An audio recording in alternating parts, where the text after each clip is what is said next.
Hi, welcome back to our channel. This is Isaac with TWT Farms. So today I'm going to show you guys how we build our shade net or greenhouse. So we started with I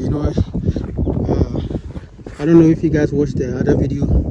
That will show you guys where our chicken coop came off, and then we put shade net on it. This kind of shade net.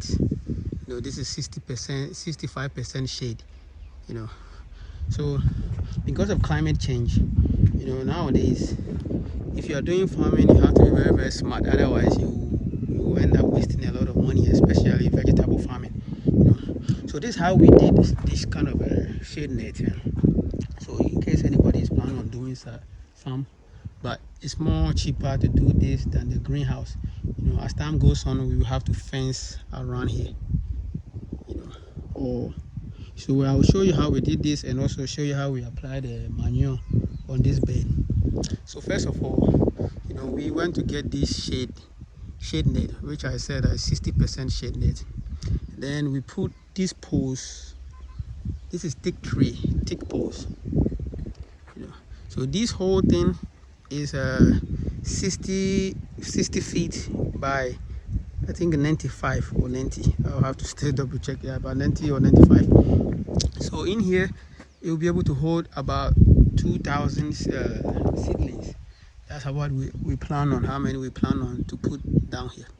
So the shade net comes in the whole length of that shade net that we bought. It was 130 by 30 feet. So we had to split it into two, and also add more to it to do this particular shade net. So you start with putting all your poles, these, and also in this area the wind kind of blows a lot over here, so we have to do some supporting. This over here is a bamboo tree that we use to support the side and side. And then we have this wire. I don't know if you guys can see it.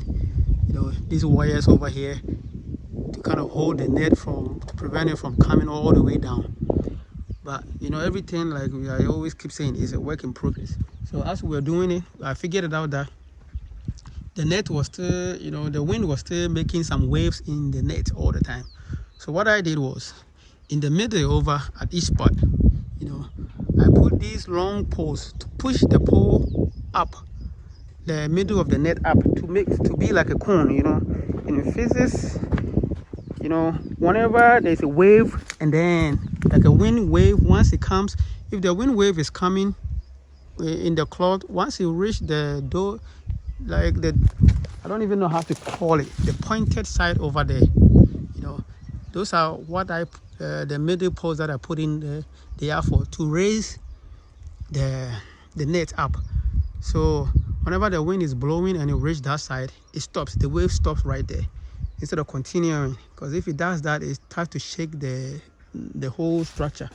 So I put those things at a particular spot to prevent too many movement of wind through the net. See, so there's like one over here at this spot, and then there is another one here. So we have several of them throughout this whole structure. As you guys can tell, the temperature under this thing is cooler. If it's 65% shade, which means it only allows some certain sun rays to come in here. So in the afternoon, when the sun is really hot, you can sit here, you get fresh wind, air, and you'll be comfortable. All of these things happen as a result of what we have gone through in the past.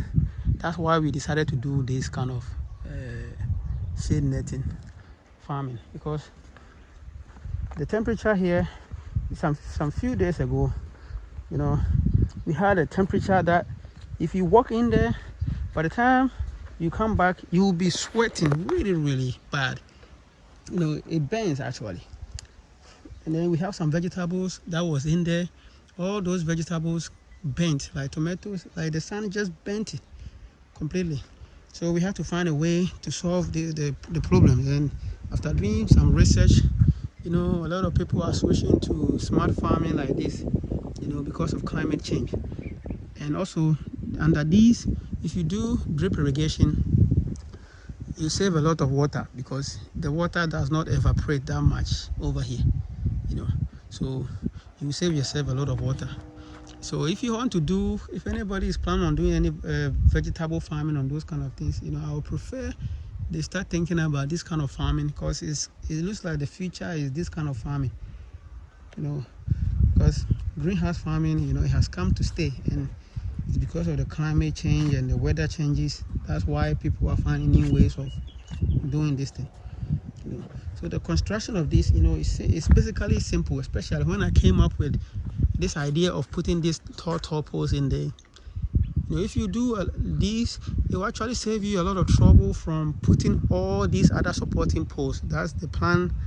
After I put those tall poles, and I came to realize that if I had done several of these throughout the whole structure, we just put the net on the side and side, like the four corners like these here, the last corner, you know, and all the four corners. We can be using these sticks, several of them, to raise them at a particular spot, and then it will make the whole thing simple and also strong enough, you know, and it will save you from buying too many wood to do your project.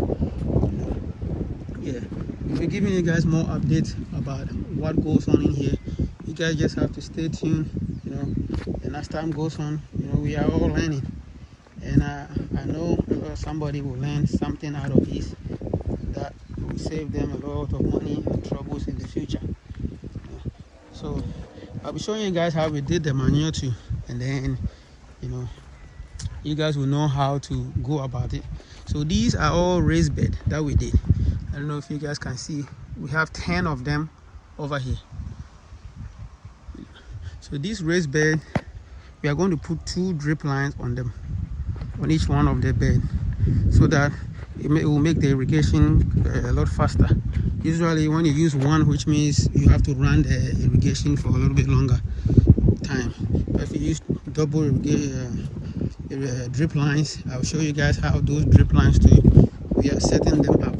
You know, we already put the pipes for the water to go through, but in another video I'll go through how the setup is. This is the main pipe.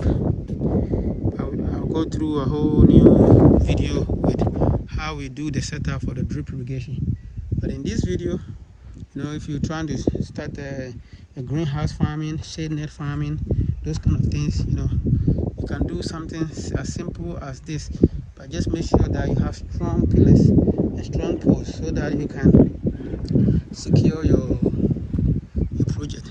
Thank you guys for watching. Please like the video and share it and subscribe.